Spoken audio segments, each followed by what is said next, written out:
할렐루야. 아멘. 이렇게 더운 날씨에도 불구하고 또 주님의 전에 예배드리러 나오신 사랑하는 성도 여러분, 주님으로 환영하고 축복합니다. 아멘. 우리는 날마다 참 좋으신 주님을 찬양하기를 원합니다. 이 시간에 우리 다 함께 힘차게 박수치면서 주님을 찬양하도록 하겠습니다.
늘 우리가 먹고 자고 일하는 그런 모든 일상 속에서 참 좋으신 주님은 우리와 늘 함께 하십니다. 아멘. 그런 주님을 우리는 매사에 날마다 주님 앞에 감사와 찬양과 기도를 올려드려야 한다고 믿습니다.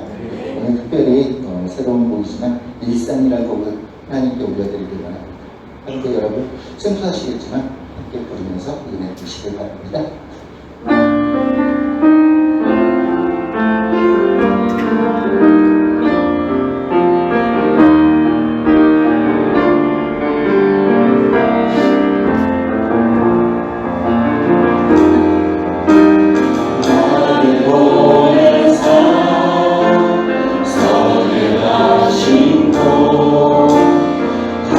가장 귀한 곳이 바로 이곳이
우리가 하는 곳에 하나님의 나라가 이루어지길 원합니다. 우리 사랑하는 성도 여러분, 앞에 분, 옆에 분, 뒤에 분 반갑게 인사하시면서 사랑하고 축복합니다. 인사하시겠습니다. 사랑하고 축복합니다. 모두 일어나셔서 지혜하신 주님들 앞에 찬양 드리며 나가겠습니다.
내 영혼아 여호와를 송축하라. 내 속에 있는 것들아 다 그의 거룩한 이름을 송축하라. 내 영혼아 여호와를 송축하며 그의 모든 은택을 잊지 말지어다. 그가 내 모든 죄악을 사하시며 내 모든 병을 고치시며 내 생명을 파멸해서 속량하시고 인자와 긍휼로 관을 씌우시며 좋은 것으로 내 소원을 만족하게 하사 내 청춘을 독수리같이 새롭게 하시는도다. 여호와는 긍휼이 많으시고 은혜로우시며 노하기를 더디하시고 인자하심이 풍부하시도다. 동이 서에서 먼 것 같이 우리의 죄과를 우리에게서 멀리 옮기셨으며 아버지가 자식을 긍휼히 여긴 같이 여호와께서는 자기를 경외하는 자를 긍휼히 여기시나니 이는 그가 우리의 체질을 아시며 우리가 단지 먼지뿐임을 기억하심이로다. 아멘. 우리 시간 각자 하나님 앞에 합하여서 우리 참회 기도를 올리겠습니다. 기도합니다. 하나님 아버지 은혜를 감사를 드립니다. 오늘도 거룩한 죄를 허락하셨고 저희들 하나님의 존전에 달려나와 하나님의 이름을 부르며 하나님을 찬양하며 영광 돌리게 하시니 감사를 드립니다. 오늘도 나왔사오니 은혜를 베풀어 주옵소서. 하늘문을 활짝 여시고 성령을 물붓듯이 부어주시기를 원합니다. 우리 한 사람 한 사람 정말 세파에 시달리고 여러가지 환난과 역경과 전염병과 전쟁의 위협 가운데 저희들 마음 졸이면서 하루하루를 지내며 정말 하나님의 은혜 가운데 여기까지 왔사오니 하나님 계속해서 죄를 돌보아 주옵소서. 이 시간 참회의 시간 우리 하나님의 그 많은 은혜 앞에도 저희들은 깨닫지 못하고 수시로 하나님 앞에 넘어지고 쓰러지기 일쑤여서 오늘 하나님 앞에 다시 한번 송구스러움을 아뢰옵니다. 성령님, 저희들 하나님 앞에 고개 조아려 싸우니 우리 성령님께서는 역사하여 주시고 저희들의 모든 죄가 기억나게 하시고 하나님 앞에 참회하며 하나님께서 우리의 참회를 좋게 여기셔서 주여 예수 그리스도의 보혈로 모든 죄가 다시 한번 깨끗하게 씻김을 받으며 그래서 우리가 하나님 앞에 온전하게 세워져서 오늘 하는 저희들이 올려드리는 이 예배, 이 찬양이 하나님께 영광이 되게 하시고 기쁘시게 음향하시는 제사가 되도록 축복하여 주시기를 원합니다. 예배를 통하여서 모든 것이 회복되기를 원합니다. 기쁨과 소망과 힘과 능력, 비전이 회복되어지기를 원합니다.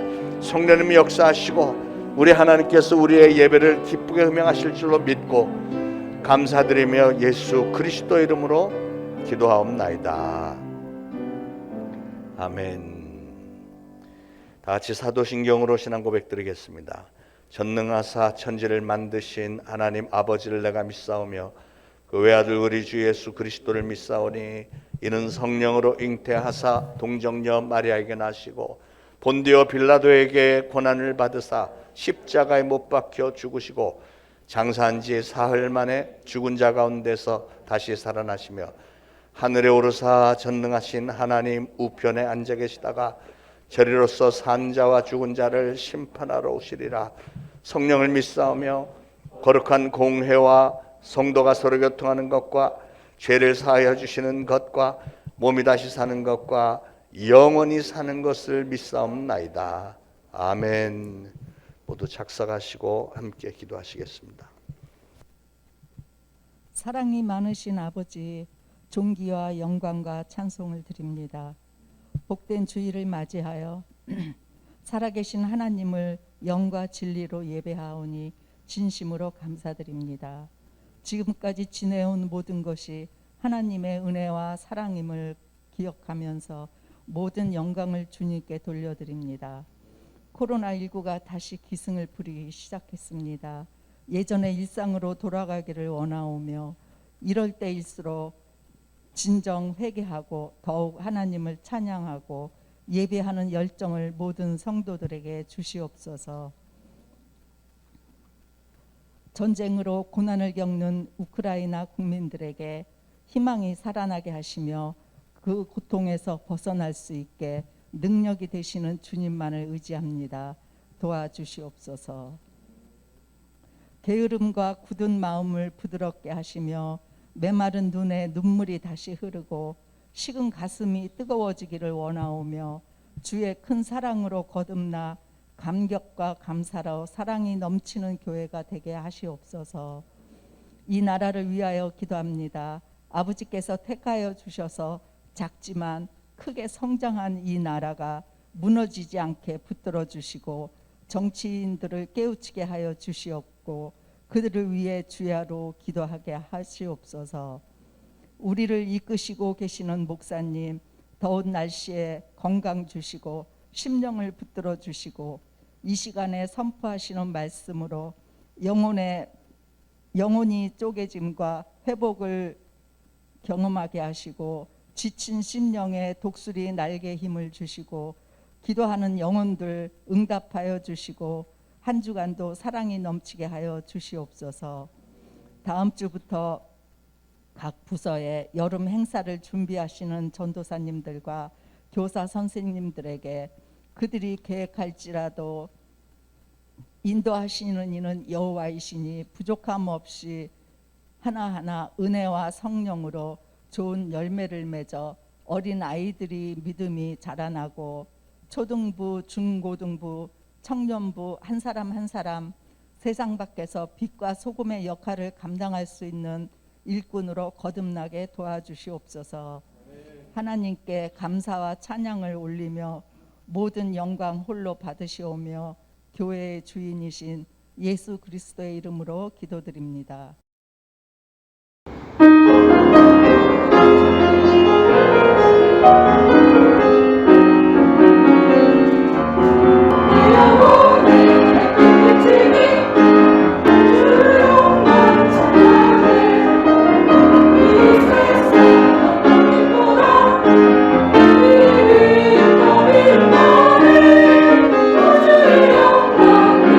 하나님이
빛이니 나의 영혼의 달빛 빛이니 나의 영혼의 달빛 빛이니 나의 영혼의 노래 있으니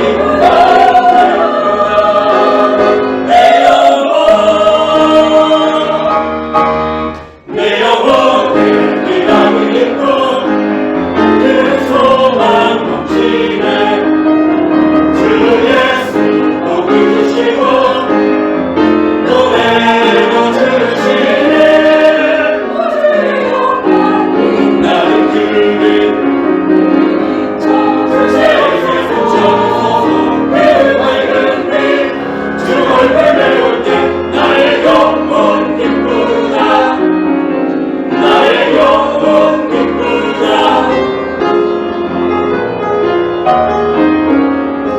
영혼 기쁘다.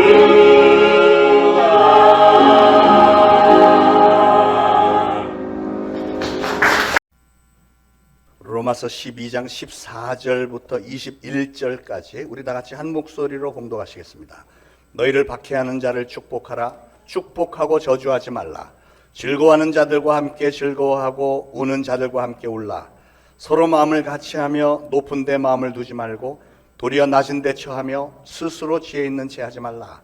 아무에게도 악을 악으로 갚지 말고 모든 사람 앞에서 선한 일을 도모하라. 할 수 있거든 너희로서는 모든 사람과 더불어 화목하라. 내 사랑하는 자들아 너희가 친히 원수를 갚지 말고 하나님의 진노하심에 맡기라. 기록되었으되 원수 갚는 것이 내게 있으니 내가 갚으리라고 주께서 말씀하시니라. 내 원수가 줄이거든 먹이고 목마르거든 마시게 하라. 그리함으로 네가 숯불을 그 머리에 쌓아 놓으리라. 악에게 지지 말고 손으로 악을 이기라. 아멘. 오늘은 인간관계에 관한 말씀을 좀 드리려고 합니다. 우리 사람들은 누구나가 다 사람들과의 관계 속에서 살아가고 있습니다. 사람들이 공동체 안에서 관계를 맺으면서 사는 것은 우리 창조주 하나님의 섭리입니다. 그러기에 사람들의 생사화복, 행복과 불행, 기쁨과 슬픔 등등이 모두가 다 가만히 보면 사람들과의 관계 속에서 다 이루어지는 거죠. 하나님은 에덴 동산에서 아담이 혼자 독차하는 것이 좋지 못하여서 하와를 만들어 주셨습니다. 아담이 그동안 혼자 지내다가 하와를 처음 봤을 때 뭐라 그랬죠? 이는 내 뼈 중에 뼈요 살 중에 살이라 하면서 너무 기뻐했습니다. 얼마나 좋아했습니까? 그렇게 남녀 간의 사랑뿐 아니라 가족들과 이웃들과 성도들 사이에 아름다운 인간관계를 맺는 것은 매우 중요한 일입니다. 왜냐하면 우리 인간은 주변 사람들과 좋은 관계가 유지가 될 때 진정 기쁨과 행복을 느끼기 때문이고, 만약에 주변 사람들과 관계가 나쁘면 행복하지 않고 기쁘지 않습니다. 아담은 하와를 만난 이후에 참으로 행복한 나날들을 보냈습니다. 그런데 문제가 생겼어요. 두 사람의 관계에 아주 심각한 문제가 생겼는데 언제부터 그렇게 됐죠? 죄가 에덴 동산에 들어오면서부터 그들의 관계에 금이 가기 시작한 겁니다. 가장 중요하게는 하나님과의 관계가 끊겨졌습니다. 그들에게 생명을 주셨고 그들의 삶의 터전을 주신 하나님에게 불순종하는 죄를 범했습니다. 그 이후로 아담과 하와 사이에서는 당신 때문에 그렇게 됐어 라고 하는 부부싸움이 시작됐고요. 그들은 에덴 동산에서 마침내 쫓겨났고 그때부터 아담은 땀을 흘려서 일을 해야만 먹고 살 수 있도록 되었습니다. 그러더니 큰아들 가인이 동생 아벨을 들에서 돌로 때려 죽였습니다. 너무나도 끔찍한 관계 파괴 사건이 벌어진 겁니다. 그러니까 에덴 동산에 뱀이 죄를 가지고 들어와서 하와가 거기에 꼴깍 빠져 넘어가고, 죄가 에덴 동산에 들어옴으로 말미암아 가장 두드러지게는 하나님과 인간 사이의 관계가 깨졌고요. 그 다음에 가족들 간에, 즉 인간 관계에도 아주 심각한 문제가 벌어진 겁니다. 그러나 참으로 감사하게도 이렇게 깨어진 관계들을 회복시켜 주시기 위해서 하나님은 독생자 예수 그리스도를 이 땅에 보내셨습니다. 예수님이 이 땅에 오셔서 우리들의 죄를 대신해서 십자가 위에서 형벌을 받아 주심으로 인간들의 죄의 문제를 다 해결해 주셨고요. 하나님과 인간 사이의 죄로 인해서 막혔던 담을 다 허물어 주셨고, 하나님과 우리 인간 사이를 화목하게 만들어 주셨습니다. 그리고 사람과 사람과의 관계를 예수 그리스도 안에서 하나가 되는 길을 열어주셨습니다. 그리고 예수님은 예수 그리스도를 믿고 따르는 하나님의 자녀가 된 우리에게 한 가지 중요한 사명을 주셨는데, 그건 뭐냐면 화목하게 하는 일이에요. 화목하라는 거예요. 고린도후서 5장 18절에 보니까 모든 것이 하나님께로 났으며 그가 그리스도로 말미암아 우리를 자기와 화목하게 하시고 또 우리에게 화목하게 하는 직분을 주셨으니 곧 하나님께서 그리스도 안에 계셔서 세상을 자기와 화목하게 하시며 그들의 죄를 그들에게 돌리지 아니하시고 화목하게 하는 말씀을 우리에게 부탁하셨느니라 그랬어요. 그러니까 하나님은 우리에게 어떤 사명을 주셨다고요? 하나님은 죄인을 불러서 그 죄인들로 하여금 하나님과 화목하게 만들고 또 사람들과 사람 사이에 화목하게 하는 일, 다시 말해서 영어로 말하면 peacemaker, 화평케 하는 그런 직분을, 사명을 저와 여러분에게 주셨다는 겁니다. 우리는 하나님을 믿고 따르는 성도로서, 하나님의 자녀로서 하나님께서 우리에게 맡기신 그 사명을 감당해야 됩니다. 즉 여러분의 가정과 우리의 교회 안에서 화목하게 만드는 일을 위해서 우리가 앞장서야 된다는 거죠. 오늘 본문 18절에도 보니까 할 수 있거든 너희로서는 모든 사람과 더불어 화목하라 그랬고, 마태복음 5장 9절에 보면 화평케 하는 자는 복이 있나니 저희가 하나님의 아들이라 일컬음을 받을 것이라 그랬습니다. 그래서 하나님께서 자녀된 저와 여러분에게 주신 사명은 다시 한번 말씀드리면 화평케 하는 일, 우리가 속한 공동체 사람들과의 관계에서 또 하나님과의 관계에서 화평하게 만드는 일을 우리가 사명을 받았다는 것이죠. 그러므로 사랑하는 여러분, 우리는 어디를 가든지 우리가 가는 곳마다 아름다운 관계를 만드는 피스메이커, 화평의 사람이 되어야 될 줄로 믿습니다. 성경에 보면 그렇게 아름다운 관계를 만드는 피스메이커들이 있었는가 하면 반면에 피스 브레이커, 화평을 깨뜨리는 사람들도 있었습니다. 좋은 예로 요셉은 이복 형들에게 미움을 받아서 노예로 팔려갔습니다.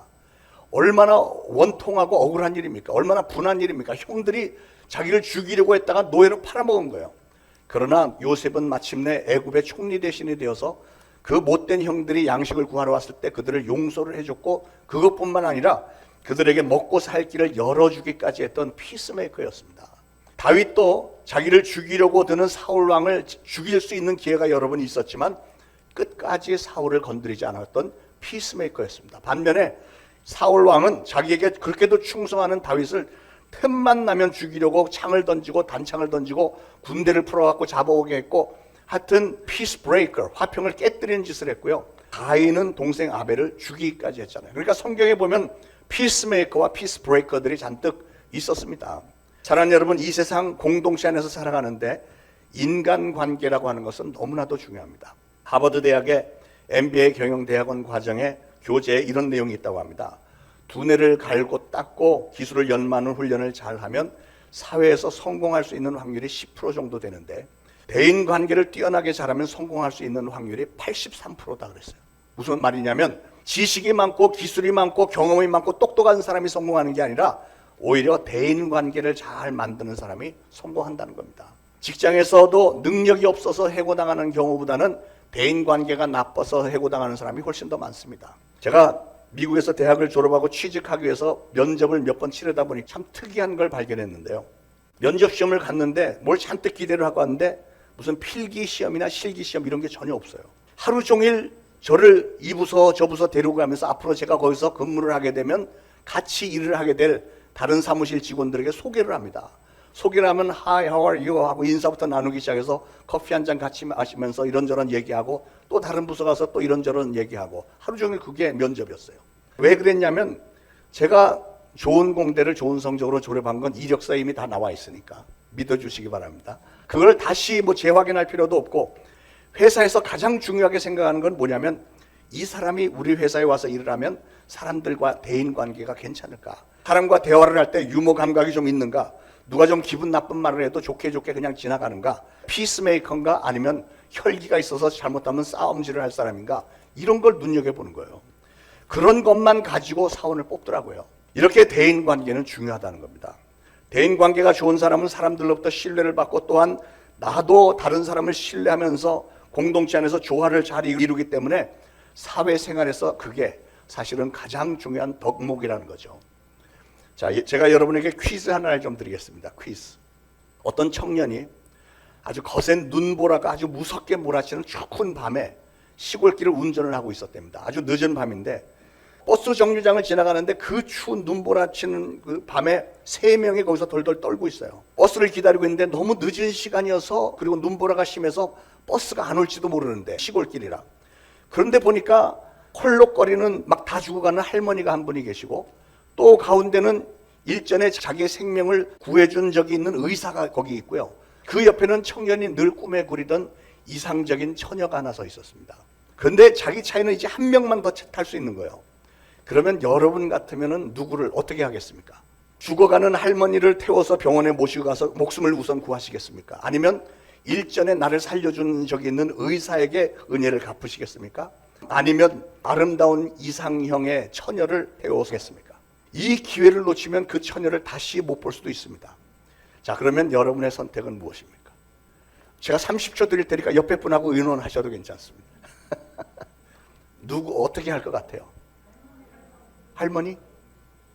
할머니들은 할머니라고 자꾸 주장하시는데 네, 이 청년이 기가 막힌 결정을 했는데 잘 들어보세요. 여러분도 혹시 같은 결정을 하셨는지.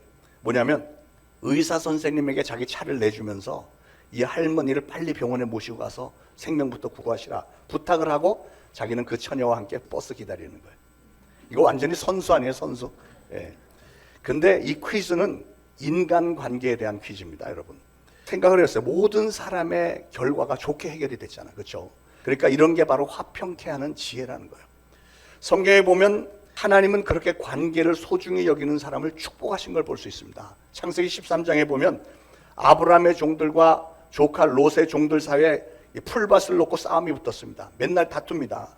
그랬을 때 이 아브라함은 조카 롯에게 양보를 하는 거예요. 네가 갈 길을 먼저 선택하라. 네가 좌하면 내가 우하겠고 네가 우하면 내가 좌하리라 하면서 조카 롯에게 먼저 선택권을 줍니다.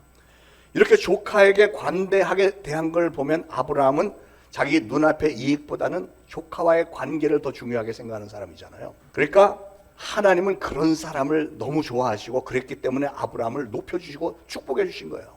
자, 그러면 구체적으로 우리가 어떻게 하면 이웃과 성도들과의 관계를 아름답게 유지하는 피스메이커가 될 수 있을까요? 그걸 생각해 보겠습니다. 첫째, 여러분과 관계가 불편하고 사이가 좋지 않은 사람이 있으면 그 사람을 축복하시기 바랍니다. 그게 성경의 말씀이에요. 14절에 너희를 박해하는 자를 축복하라. 축복하고 저주하지 말라 그랬어요. 여러분, 우리 인간에게는 누구에게 해를 입으면 그것을 복수하고자 하는 본능이 있습니다. 그렇죠?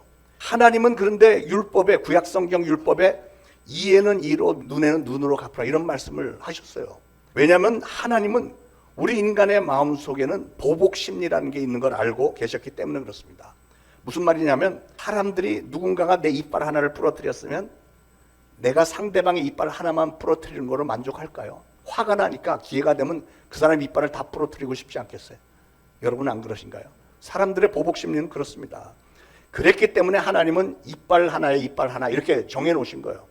내 눈을 하나를 멀게 했으면 감정이 막 격해지면 상대방의 두 눈을 다 멀게 하고 화가 나니까 덤으로 이빨도 몇 개 더 부러뜨리고 싶은 마음이 사람들의 보복심리 안에 들어있다는 거예요. 그래서 그러지 말고 똑같이 눈에는 눈 하나로 이빨 하나에 이빨 하나로 이렇게 갚으라는 거예요. 다시 말해서 악을 더 큰 악으로 갚지 말고 괜히 그렇게 해서 악을 악순환시키지 말고 그냥 구약시대의 초창기에 하나님께서는 초보적인 법으로 그걸 주셨던 것인데 그런데 그게 끝이 아니죠. 예수님이 오셔서 율법을 완성시키셨는데 어떻게 완성시키셨죠? 이에는 이로 눈에는 눈으로 갚으라고 하는 말씀을 너희가 들었지만 그러지 말라는 거예요.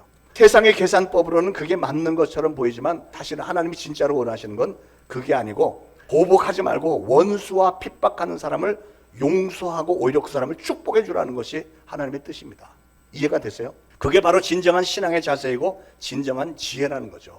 사실 우리 인간은 나에게 잘못한 사람을 용서하고 그 사람과 화목하고 한 걸음 더 나가서 그에게 자비와 은혜를 베풀고 게다가 그 원수를 축복까지 하는 것은 본능적으로는 절대 되는 게 아닙니다. 자연인의 상태에서는 절대로 그런 일을 하게 되지 않습니다. 왜냐하면 우리 인간들은 이기적이고 또 자기 자신에게는 관대하지만 남이 잘못한 일에 대해서는 반드시 심판하고자 하는 본능이 있고요. 그것이 공의로운 일이라는 생각이 마음속에 자리 잡고 있기 때문에 원수를 용서하는 일이 잘 되지 않는 거예요. 본능적으로는 그게 잘 안 되는 겁니다. 특히 우리 민족은 우리 민족의 역사가 정말 한이 많이 맺힌 민족이잖아요.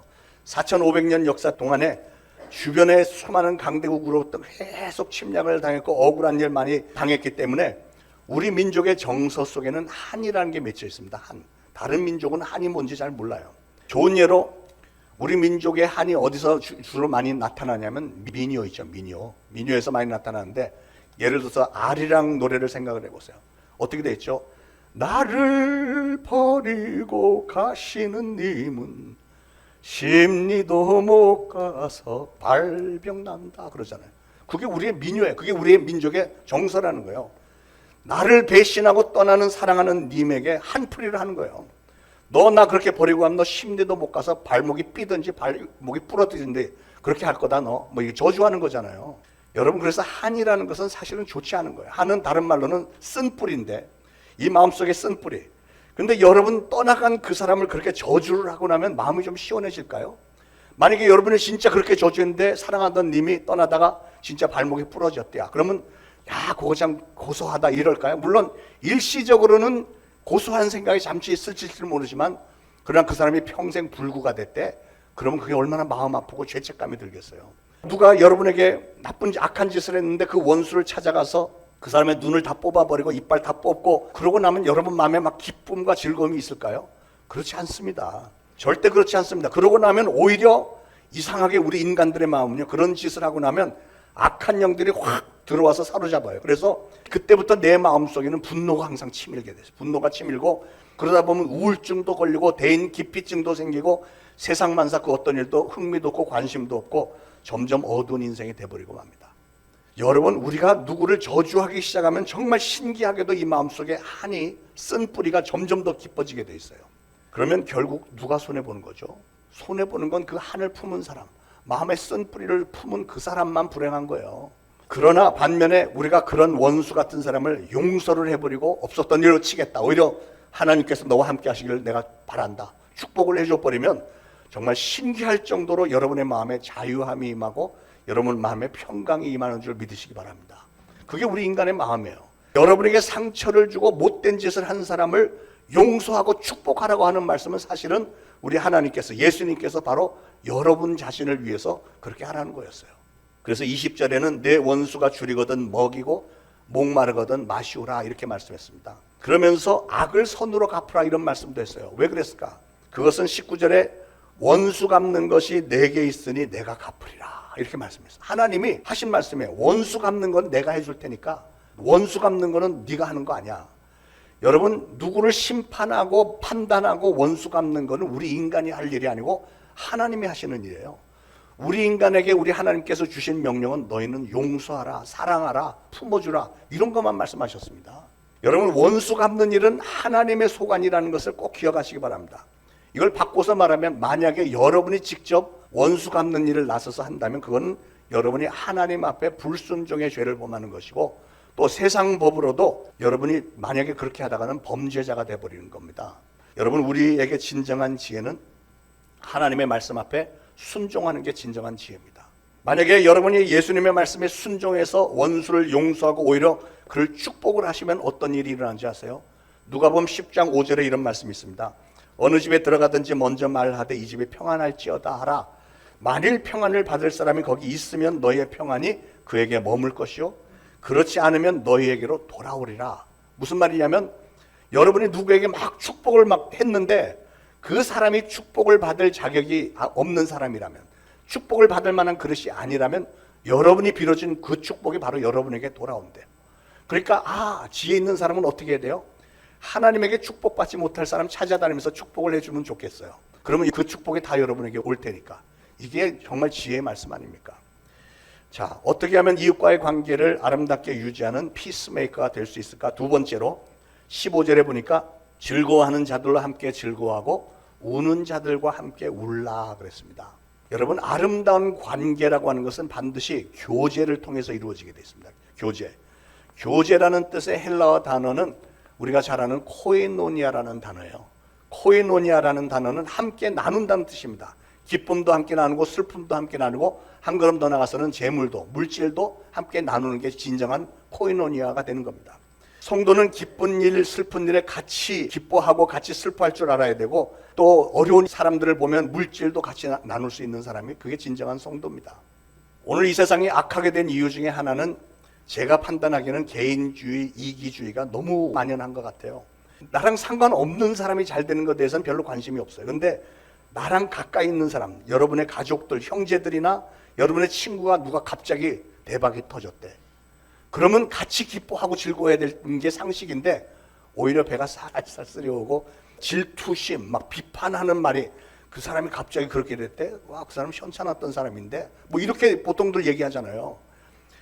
그리고 이웃이 아픔을, 슬픔을 당했을 때 그 아픔을 나의 아픔으로 생각하고 같이 슬퍼해줘야 이게 맞는데 별 관심이 없는 사람들도 상당히 많지 않습니까? 여러분, 우리가 함께 신앙의 공동체를 이루고 함께 신앙생활을 하면서 내가 어려움에 처했을 때 혹은 내가 정말 기쁜 일을 만났을 때 나를 찾아와서 위로해 주든지 함께 기뻐해 주고 축하해 주면 이게 얼마나 고맙습니까? 그게 사람을 얻는 길이에요. 우리가 살고 있는 이 사회 지금 정신없이 바쁘게 돌아가고 여러분 먹고 사는 일이 급급하기 때문에 남들 시집가고 장가가고 애 낳고 뭐 하는 일들 일일이 찾아다니면서 축하하고 같이 슬퍼하고 뭐 이런 거 쉽지 않죠. 그렇지만 그럼에도 불구하고 찾아가 주면 그 사람들이 얼마나 고맙게 생각하고 얼마나 여러분을 좋게 여깁니까? 인간관계가 좋아지는 거예요. 그래서 아까 본문에도 할 수 있거든 모든 사람과 화목하라 이랬잖아요. 원수들과도 할 수만 있다면 마음을 풀고 화목하라.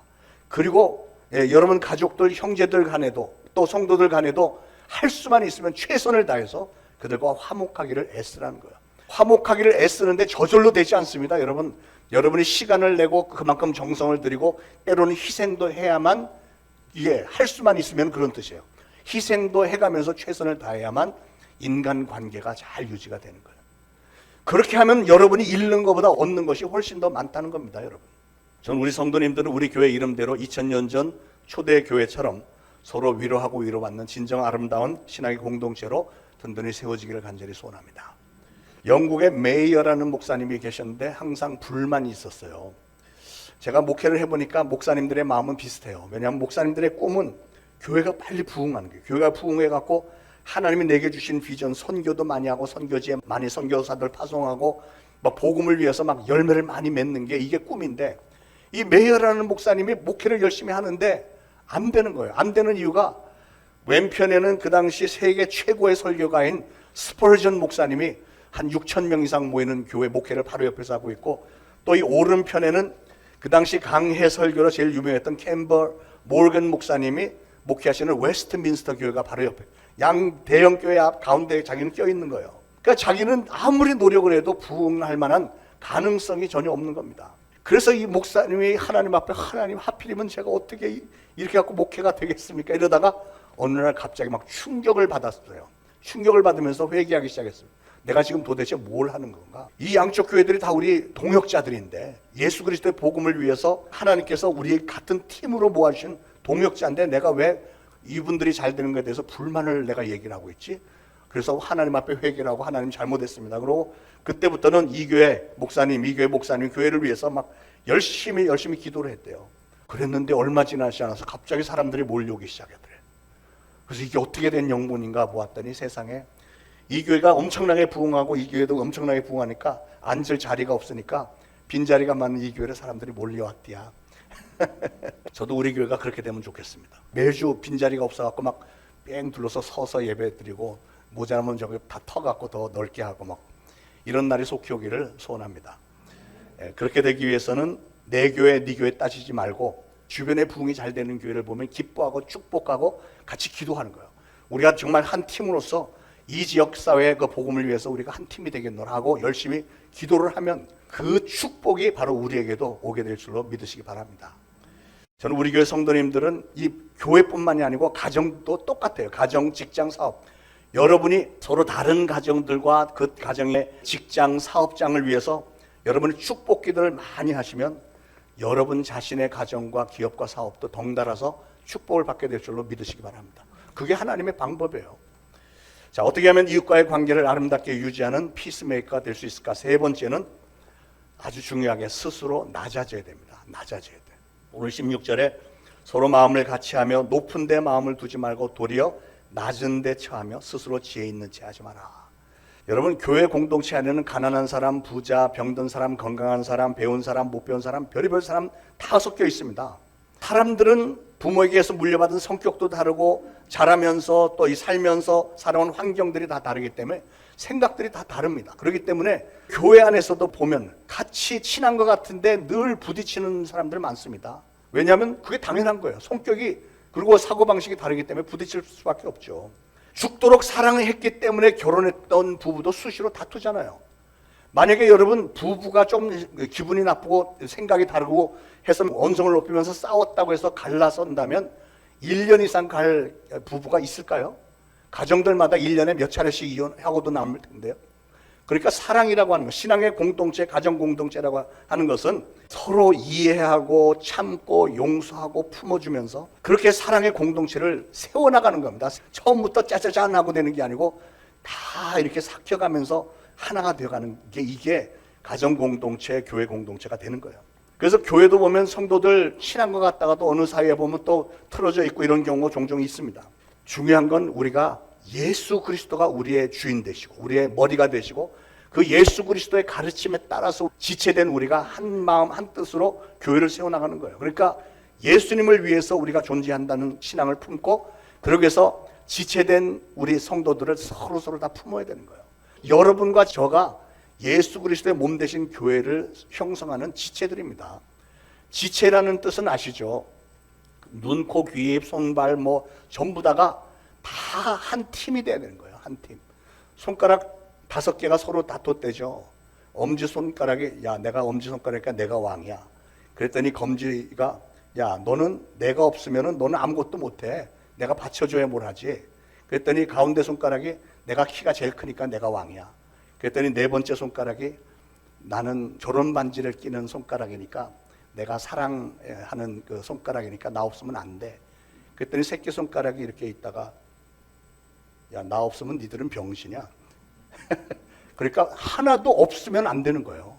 하나님이 우리를 다 모아주셨으니까 우리가 한 팀이 돼서 교회를 잘 세워나가야 된다고 하는 것입니다. 그래서 이 교회 공동체 안에서 가정도 마찬가지 누구 한 사람이라도 내가 잘난 체하고 갑질이나 해야 되고 한다면 공동체는 하나가 될 수 없는 거예요. 그래서 우리는 스스로가 다 낮춰야 됩니다. 예수님이 바로 그 모델이 되어주셨잖아요. 예수님은 하나님이신데 그 하나님이신 그분은 스스로 자신을 낮추셔서 우리 종의 형체, 인간의 형체로 이 땅에 오셨고 손가락질 받던 사람들 세리나 창기들과 친구가 되어주셨고 제자들의 발까지 씻어주기까지 하셨잖아요. 스스로 낮아주시는 본을 보여주신 겁니다. 예수님도 그렇게 관계를 중요하게 여기셔서 관계가 좋아지기 위해서 내가 스스로 낮추셨다면 우리도 당연히 스스로를 낮추는 게 맞지 않겠습니까? 어떤 권사님이 날마다 교회 가서 울면서 기도했대요. 하나님, 저는 며느리가 미워서 죽겠어요. 하나님, 우리 며느리 어떤지 아시잖아요. 하면서 막 하소연을 합니다. 하나님, 우리 며느리 좀 혼 좀 내주세요. 제가 제명에 못 죽겠어요. 날마다 울면서 기도하는데 어느 날 음성이 들렸대요. 네가 죽어라.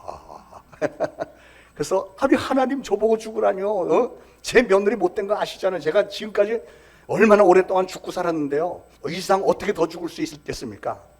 그래도 네가 죽어라. 그래서 권사님이 그냥 푹 꺾어려서 알겠습니다. 하나님 순종하겠습니다 하고 마음을 정했어요. 그래 내가 죽자. 다음날 아침에 며느리가 잠깐 멋을 부리고 나갑니다. 나가면서 아주 불공손하게 어머니 저 나갔다 올게요. 그러고서는 툭 나갑니다. 평소 같으면 너 나보고 집보라는 거냐? 내가 이 나이가 되어서 내가 집이나 지키고 밥도 내가 차려 먹어야 되겠냐? 이랬을 텐데 어머니가 그날은 아무 말도 안 했어요. 며느리는 그런 걸 예상을 하면서 나가는데 어머니가 조용하니까 뒤통수가 좀 허전했대요. 아니 시어머니가 웬일이지? 그러고서는 친구들 만나고 또 새 옷을 하나 착 사입고 빼입고 늦게 들어왔습니다. 들어오면서 옷 놓친네 또 잔소리 듣겠구나 하면서 들어왔더니 어머니가 웬일로 야, 너 새 옷 사입었구나. 너 정말 잘 어울린다. 야, 너 종종 사입어 앞으로. 그러니까 이 며느리가 속으로 깜짝 놀랐어요. 이상해졌네 진짜. 치매가 왔나? 그래서는 잠자리에 들었는데 늦잠을 잤어요. 다음날 늦잠을 자갖고 벼락이 떨어질 거 예상하면서 부랴부랴 부엌으로 달려갔더니 어머니가 이미 다 식사 준비하고 계십니다. 그래서 아유 오늘 아침부터 재수 없겠구나 속으로 그랬는데 시어머니가 미소를 지으면서 아유 아가야 얼마나 피곤했니? 너 조금 더 들어가서 자. 오늘은 내가 다 할게. 그 얘기를 듣는데 이 며느리가 갑자기 막 울컥하면서 눈물이 확 쏟아지면서 어머니 죄송해요 하고 막 끌어안았다는 거예요. 생각을 해보니까 자기가 어머니한테 죄송해요 하고 매달려 본 게 처음이었다는 거죠. 그래서 내가 정말 못된 며느리였었구나 이걸 깨달았다는 겁니다. 그리고 나서부터 그 가정에 훈풍이 불기 시작했대요. 늦게 들어오던 아들이 일찍 들어오기 시작합니다. 어린 손자들이 표정도 밝아지고 또 할머니 생일에 용돈을 모아서 케이크를 사왔디야. 여러분 이렇게 한 사람이 가정에서 한 사람이 교회에서 죽으면 모든 사람들이 사는 길입니다. 가정도 그렇고 교회도 그렇고요. 저는 우리 성도님들 오늘 말씀을 잘 기억하셔서 마음에 꼭 좀 새겨주시기를 바랍니다. 나도 화평케 하는 사람이 돼야 되겠다 다짐하시길 바라요. 그래서 오늘 주신 말씀대로 첫 번째로 나와 관계가 좀 서먹한 사람들을 위해서 앞으로 내가 축복을 하겠다. 두 번째, 성도들 가정의 경조사에 같이 가서 기뻐하고 같이 슬퍼하고 위로해주는 일을 하면서 인간관계, 교제에 조금 더 힘을 써야 되겠다. 그리고 세 번째로 가족들과 성도들과의 관계에서 나는 항상 낮은 자리에 있어야 되겠어. 나 한 사람이 낮아져서 가정이 평화롭고 교회가 평안하고 행복해질 수 있다면 당연히 내가 그 일을 해야지. 모두가 다 그렇게 다짐하시고 애써주심으로 우리 교회가 하나님과 우리와의 관계가 아름다워지고 우리 성도들 간에 참으로 아름다운 관계가 이루어지는 정말 드림 처치, 꿈 같은 교회가 되기를 간절히 소원하며 그렇게 되기를 예수 그리스도의 이름으로 축원을 드립니다. 기도하겠습니다. 하나님, 오늘도 주신 말씀 감사합니다. 우리에게 가정을 주시고 부모님, 형제, 자매, 이웃과 교회 성도들 주심을 감사합니다. 우리에게 허락하신 이 공동체 안에서 저희들 아름다운 관계를 맺으며 하나님께서 기뻐하시는 일들을 하기를 원합니다. 저희들 서로 앞으로는 사랑만 하고 축복만 할 수 있도록 저희들의 마음을 다스려 주옵소서. 나를 핍박하는 사람까지도 축복할 수 있는 마음 주시기 원합니다. 주변 사람들과 함께 즐거워하며 함께 울 수 있는 마음도, 그런 마음의 여유도 허락하여 주옵소서. 우리 스스로 낮추어서 그 누구와도 함께 섞여서 살 수 있게 도와주시고 우리 모두의 최고의 관심사가 우리 하나님, 우리를 구원하신 예수 그리스도의 관심사에 잘 맞추어져서 우리가 진정 신앙의 공동체, 아름다운 공동체가 되어줄 수 있도록 성령님 인도하여 주옵소서. 예수 그리스도의 이름으로 간절히 기도합니다. 아멘. 말씀 생각하시면서 우리 함께 걸어요라는 찬양하겠습니다. 하면서 준비하신 예물 바치겠습니다.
하나님 은혜를 감사합니다. 귀한 신앙의 공동체를 저희들에게 허용하여 주셨고 저희들 지금까지 하나님의 은혜 가운데 놀라운 사랑 가운데 아름다운 신앙의 공동체가 이루어져 가고 있는 것을 목도하며 감사를 드립니다.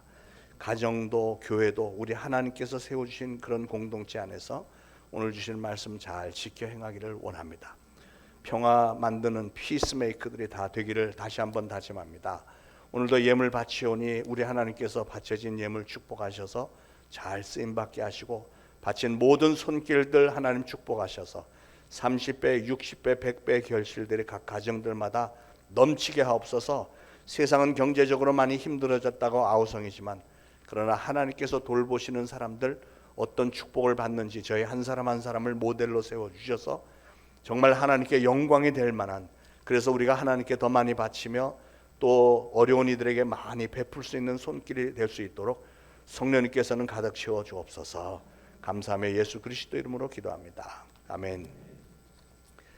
자, 교회 소식 잘 아시는 대로 유치부, 유초등부, 중고등부, 청년부 모두가 수련회 기간입니다. 이번 토요일부터 유치부, 유초등부, 중고등부 시작해서 주일까지 하고 청년부는 8월 14일부터 1박 2일 합니다. 이번 기회에 우리 교육부서 다시 한번 부흥의 역사도 일어나고 우리 자녀들이 평생의 기억에 남을 만한 아름다운 그런 신앙의 체험들 많이 할 수 있도록 여러분 기도해 주시고 또 많이 후원을 부탁을 드리겠습니다. 자, 모두 일어나셔서 347장 1절 3절 부르시고 축도로 예배 마치겠습니다.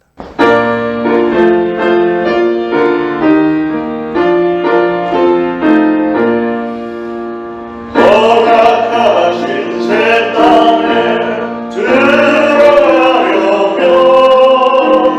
마음의 준비가 하여 힘써 일하세.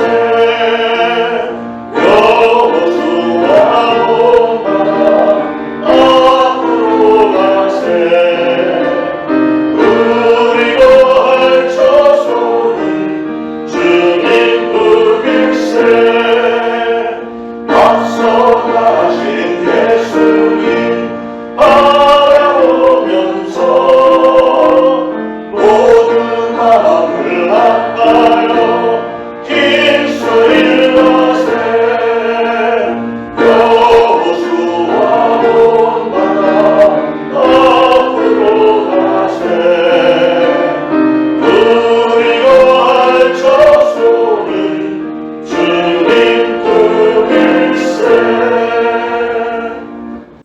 이제 우러러 추구나 없기는 우리 구주 예수 그리스도의 무한하신 은혜와 하나님 아버지의 극진하신 사랑과 성령님의 감동, 감화, 교통, 위로하심이 오늘 거룩한 주일에 주님의 전에 나와 예배드리고 특별히 오늘 주신 말씀 인간관계가 얼마나 소중한 것인지 마음에 잘 새겨 나도 평화를 만드는 이가 되겠노라, 나도 그 일을 위해서 수고하고 희생하겠노라 작정하는 모든 성도들 머리 위에 이제로부터 영원토록 항상 함께 있을지어다. 아멘.